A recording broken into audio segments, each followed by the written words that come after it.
Banditry and cattle rustling have remained some of the most chronic security challenges in northern Kenya, stretching from West Pokot to Samburu, Isiolo, Mandera and Wajir to Tana River. The song of eradicating the vice remaining the same from Cabinet Secretaries who have held the sensitive docket over the years. For the latest man tasked with the responsibility of securing the country, banditry will be the main focus as he seeks to stamp out the vice. In an exclusive interview, Hassan Mugambi spoke to Professor Kithure Kindiki, and here is his security plan for the country.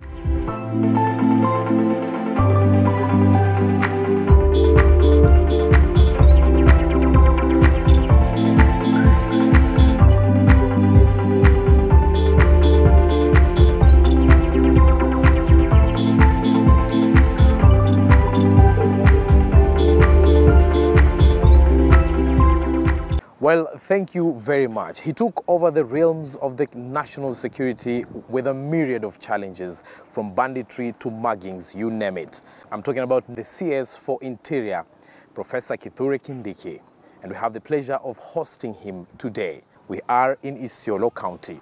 First of all, why are we in the north? Thank you very much. We are in the north because first and foremost, it is part of Kenya. And for us in the Ministry of Interior, we believe that our country will be safe and properly so when every part of this nation has some sense of tranquility, and when members of the public can go about their businesses and daily hustles without fearing that death is lurking in the bushes. So we are here to, first of all, assess the situation here. Number two, to provide solutions from here. Number three, to encourage and give moral support to our officers who are enforcing the law in this part of the country, officers who are working extremely hard under very difficult conditions. We are here to tell them that we are in this, all of us together as a ministry. All of us, our police officers, from the constable to the Inspector General of Police, myself as the minister, we are all in this together. And I was even in this county 2 weeks ago. I will be around, even in the neighboring counties, as long as it takes until we make sure that we rein on this senseless killing and criminal activity that has taken hostage to a large part of our country for more than 60 years of Kenya's independence. And talking about more than 60 years of Kenyan independence, and let me bring you now to the new dispensation. You're the fourth Interior Cabinet Secretary coming in after Lenku Nkaiseri Matiang'i. What different will you do to sort of pacify the northern Kenya? I'm talking about the areas from Baringo to Kana all the way to these areas of the country. What is it that is different about Kindiki that has not been seen with the others that have been before you? First, let me say that I don't consider myself to be the one person who will bring all the difference. And I want to take this opportunity to salute and congratulate my predecessors from Joseph Olelenku, Joseph Nkaiseri, and Fred Matiang'i for the work they put in to make sure that our country is safe. And I think every minister has had his own points of legacy, and for me, I see myself as the minister who, while building on the legacy of my predecessors, will be able to tackle banditry and cattle rustling once and for all. I am determined, and I am confident that building on the legacies of my predecessors, the problem of wanton killing of civilians, loss of life, and loss of livelihood in the nature of bandit attacks, cattle rustling, livestock rustling, that culture must come to an end. And I think the time is now. Kenya has had many other problems in the past. Those problems now are under control, including the problem of terrorism. So this major problem of banditry will come to an end, and is going to come to an end under my watch. On the breadth of bandit, also speak to the fact that you have mentioned that you are going to make banditry and cattle rustling very painful to the perpetrators, and consideration of it as terrorism when taken to the court of law. How far are we in as far as the legislation that might accompany that? We are going to rein in on bandits and terrorists and all manner of criminals. I know it's not an easy war because it has been there with us for a very long time. But as I have said, national challenges of this nature require a national resolve to deal with them to permanency. So we are looking at a number of immediate, short-term and long-term measures that we need to put in place to make sure that we end banditry once and for all in Kenya. We will make it extremely costly and painful to engage in the crime. We are looking at the whole chain of the crime, from the organizers, the planners, the financiers, the perpetrators, those who aid and abet, and even those who conceal information that would have helped us deal with these criminals. So we are looking at the whole chain from A to Z to make sure that we attack this problem and deal with it permanently. In this regard, we are aware that there are a number of challenges that we face even as we deal with this problem. The first problem is the difficult terrain within which these criminals operate, and therefore making our security agencies a challenge in terms of accessing some of those areas. We have put in place a robust equipment modernization program. We have begun the procurement process, and I think very shortly we'll be upscaling that program in a manner that will give us adequate air and land assets to be able to achieve two things. One, to protect our officers when they are in the line of duty, so as to minimize, if not eradicate, casualties on our side. And we would not want our officers to be exposed this manner. So we have made immediate arrangements to upscale that program. And in a few weeks' time, we should be in optimal operational capacity to engage bandits and cattle rustlers on land and from the air, to make sure that they have nowhere to hide.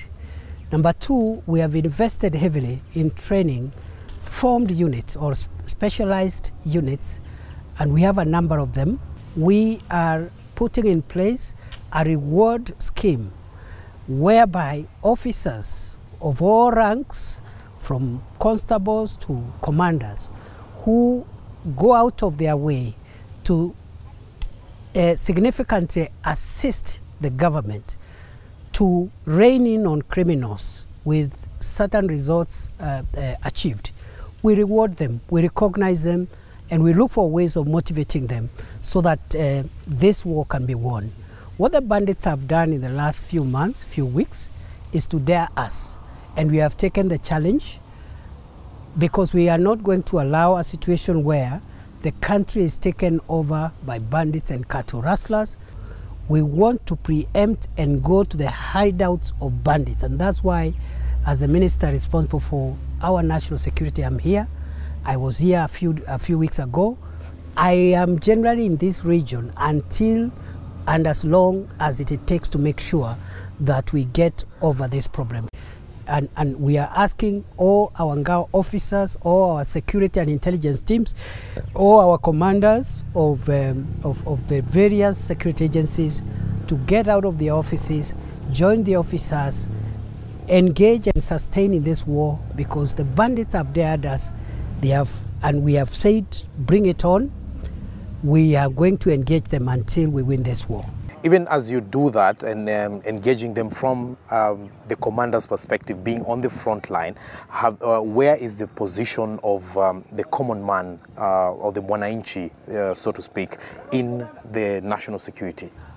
We believe in intelligence-led operations, and therefore our primary partner in national security is the citizen of this country. We are already getting a lot of positive intelligence from the public. And I think for a long time, the public was withholding information from us because they didn't feel we are working hard enough to sort out their problems. Livestock is stolen, it's never recovered. People are killed, no action is taken. So we are beginning to see some form of very positive collaboration. Our biggest stakeholder in this war is going to be the citizen, because whatever we are doing it for them. They also help us when we take certain measures, if it becomes critical that we must zero in on an area and perhaps deal with the threats that are there. We will do that with the support and in collaboration of the residents and the citizens of that area. Some accusations have been forwarded and fronted towards politicians in as far as perpetrating and entertaining, banditry in the bandit-infested areas. Are we going to see now the security sector under your watch taking stern action against those politicians who have been, accused of inciting the youth, perhaps from one community that has been affected, to do a retaliation on another community? It is true.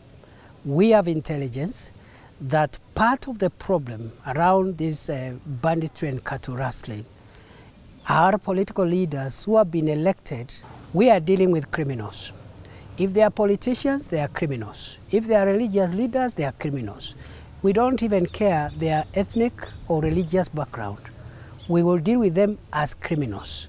And I want to emphasize, this administration is willing to bear the political consequences of security operations and measures that are in the national interest, but may cost even political support. We are willing to take that blame, to take that disadvantage for the sake of the greater good of the people of Kenya. Are we going to see some form of establishment of barracks in these security areas, or establishment of police headquarters or unit headquarters in these crime-infested and volatile areas, like we saw in Karamoja area in northern Uganda, to just take care and focus attention on this particular place?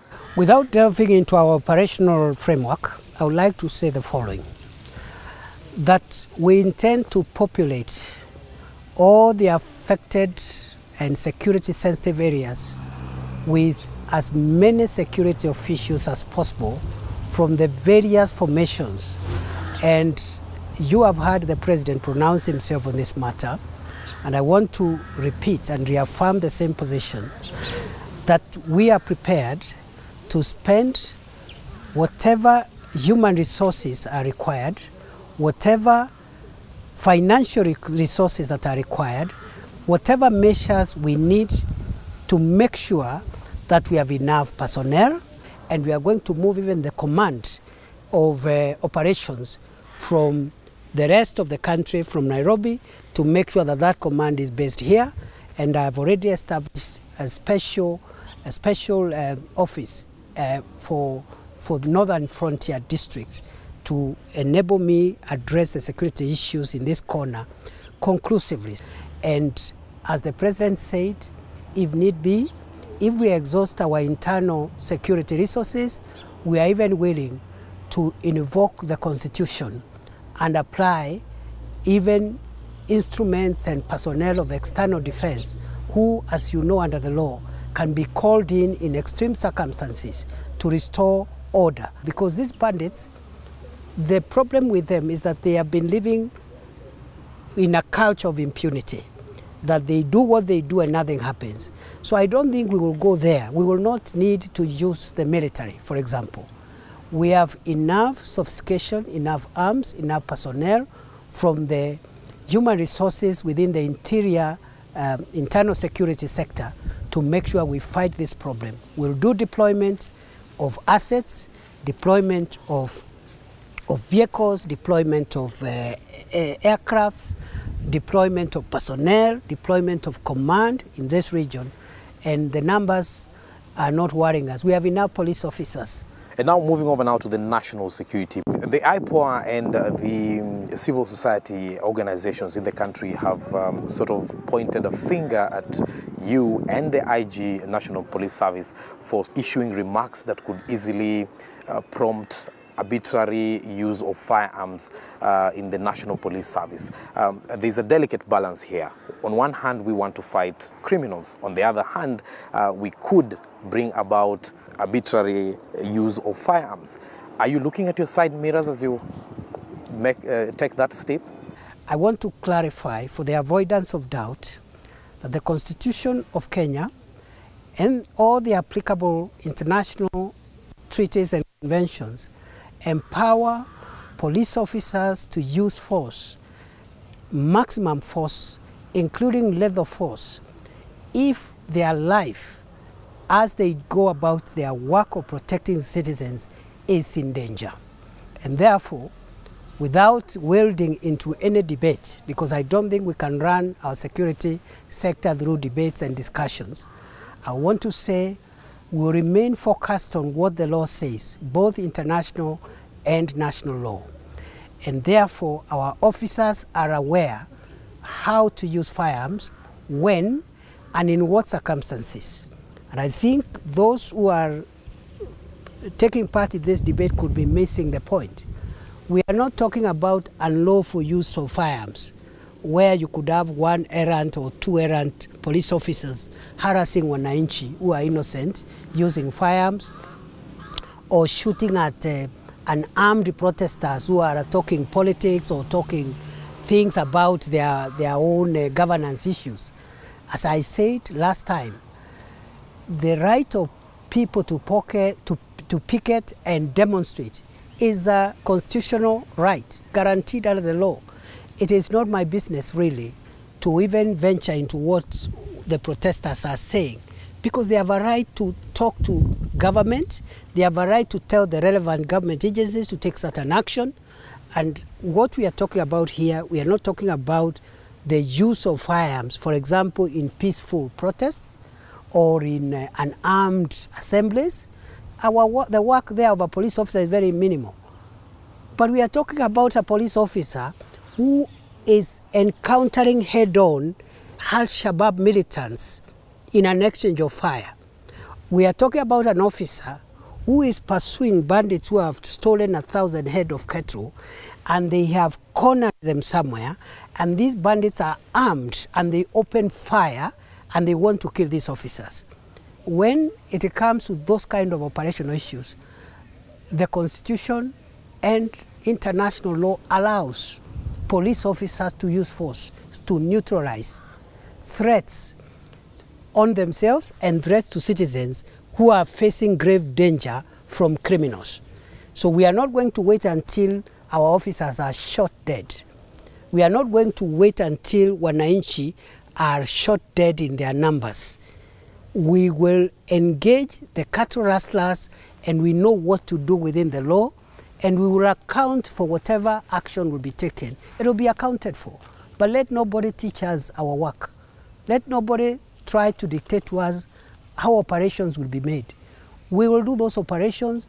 We will ensure they are done within the law. And my job as a minister is to provide that quality control, to make sure that what we are doing is in the interest of the safety of the nation and it is within the law. Otherwise, I think the misuse of firearms in ordinary activities, there could be a small number, 1 or 2 officers who are misguided. Those ones, there is a way in which the law will deal with them. When I was being vetted, I reminded the country how in 2012 we lost 42 officers wearing the uniform of our country who were gunned down in cold blood in an ambush by criminals.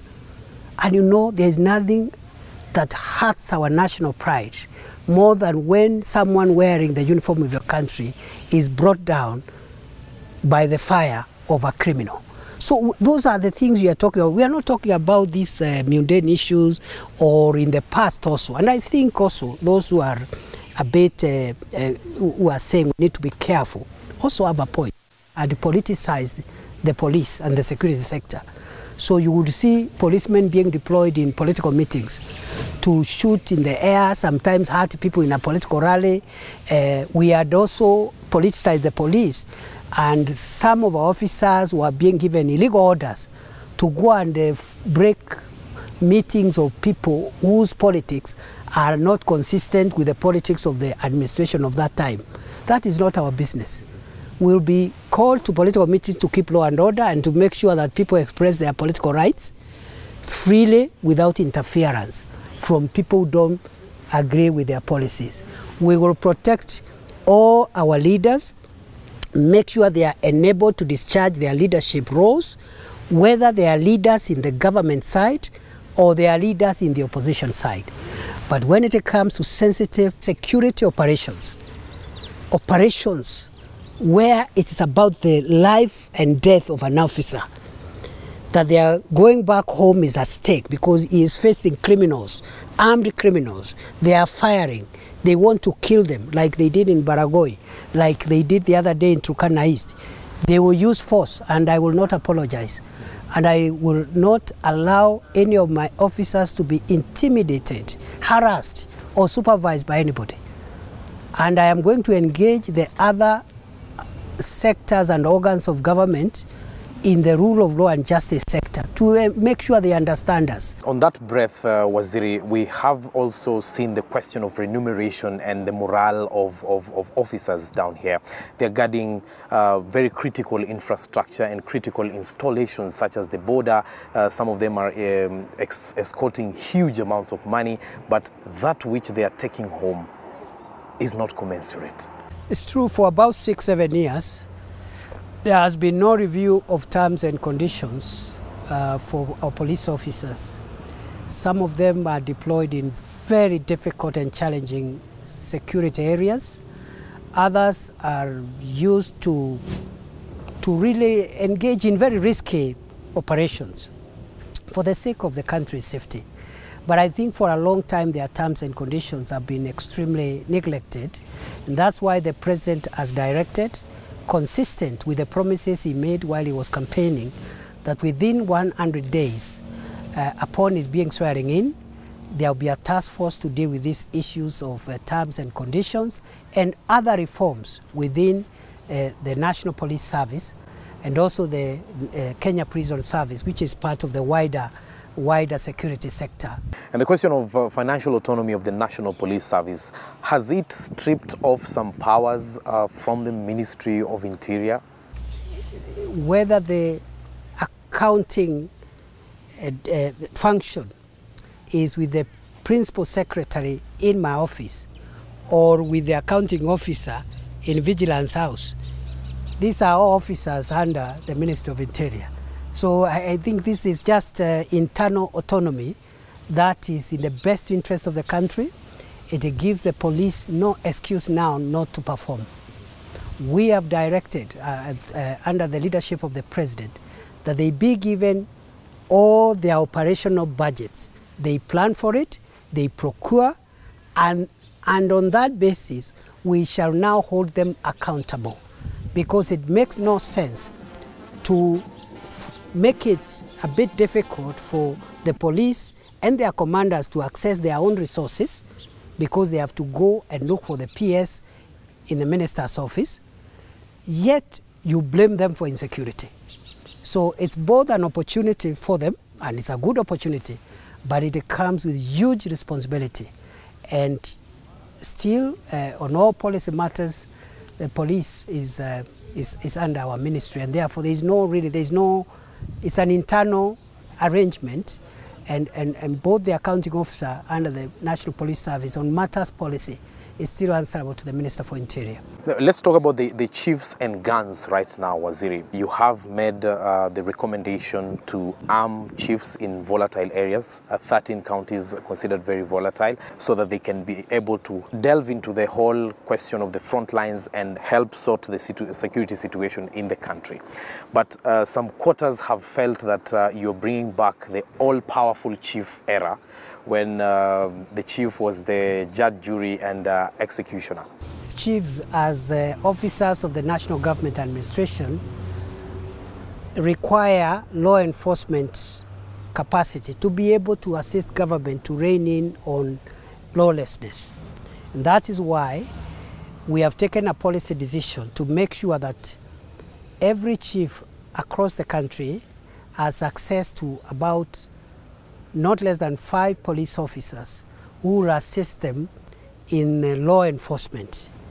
We are still discussing with the National Police Service on how this will happen, but most likely the Inspector General under the law will utilize the part of the law that empowers him to set up a special unit for purposes of special policing.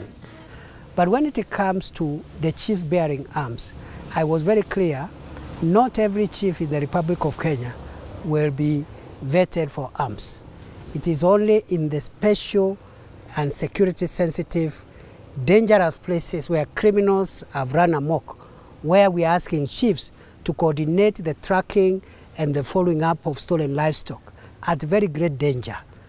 So it is in the very specific counties, about 13, 14 counties, where there is real lawlessness and where chiefs should team up with the police, with the formed unit and all other agencies. And we cannot have chiefs in these areas without arms, because some of them, when they retreat to sleep, they become the targets of criminals. We just lost 2 weeks ago the senior chief of one of the locations in Laikipia North. Criminals came at home at night and just liquidated him. So not every chief will bear arms themselves, only in special areas. But even in those areas, we have to vet them, because some of them are a bit frail. They are not physically fit to bear arms and use them. So it's not, again, a blanket policy. Personal reflections from legislator to academia to the executive. And not just the executive, but a docket that did not even give you a break. While every other minister got a free chance to be in office and after the handover and go through and peruse their documentation, Kithure Kindiki took up the docket while there was a lot of security challenges, and you have been on your feet since that time. How has it been taking you? This has been one of the best moments of my life. I say so because of all the assignments I've taken, this is the most challenging. I was an academic for slightly over a decade, and that had its own challenges and discipline. After that, I became a legislator, I became a senator, and a leader in one of the houses of parliament for almost 10 years, almost a decade, as minority leader, as deputy speaker. It had its own challenges to be a political leader at the county level with those national responsibilities. But my experience in the last 50 days as the Minister for the security of our country and all matters interior has been an experience like no other. I am glad and gratified and grateful and thankful that the President gave me this opportunity, because it has helped me to exert myself. It is a challenge like no other, because every day at 3:30 I must be up so that I can start getting security briefs at 4 a.m. every day, and I will not go to bed if it is not after 10 o'clock. And how's the family taking that? It's coping with it. It's not easy for all of us, as I've said. It has not been easy on me. It also has not been easy for my wife and children, but they are taking it in stride. They are fully in support of this assignment, and that makes it easier. Seeing them now is a little less time, but I'm trying to make at least every day to have 10, 15 minutes to at least have a chat, and so that we can balance the family responsibilities with this very important national duty. They are taking it in stride. And sometimes do you have a conversation with your predecessor? Oh yes, we do. We've spoken severally about various matters, and My predecessor has certain ideas that he thinks he had initiated and would want them see the light of day.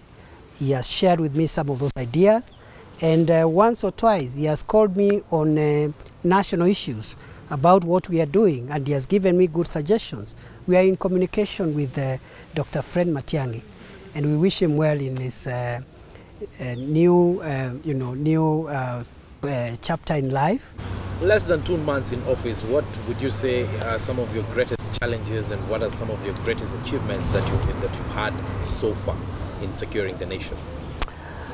The greatest challenge I have is when I wake up every day for my morning security briefs from the 47 counties, and I see reports of, especially from the north and some parts in northeastern, where we have a bit of threats there related to cross-border crime and terrorist threats.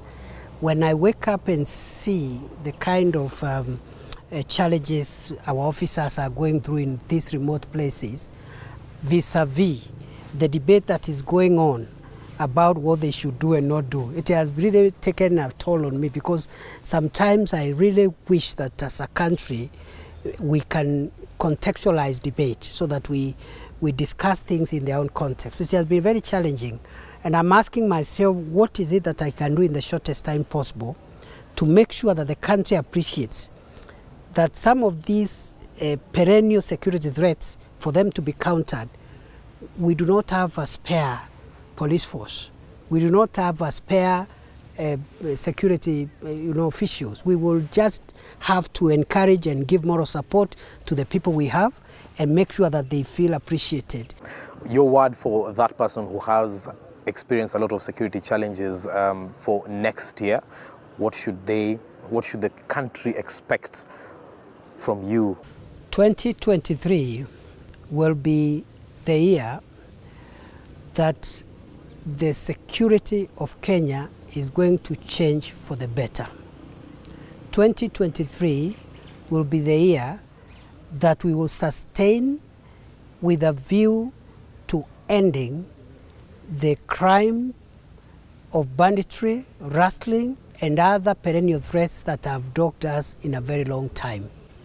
2023 is going to be the year of greater responsibility and accountability by our men and women in uniform, so that we focus ourselves on tackling threats to national security and remove ourselves completely from extraneous activities that have swelled this sector for a very long time.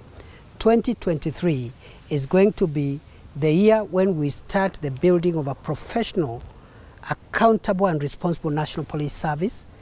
2023 is the year that we are going to have an expanded democratic space where security forces are not used to constrain people who have varying political opinions. 2023 is the year when we are going to divorce our national security apparatus from politics and other antecedents that have been dragging us back and preventing us from achieving the goal of a safe, secure, and investment business-friendly country. Thank you very much, Waziri.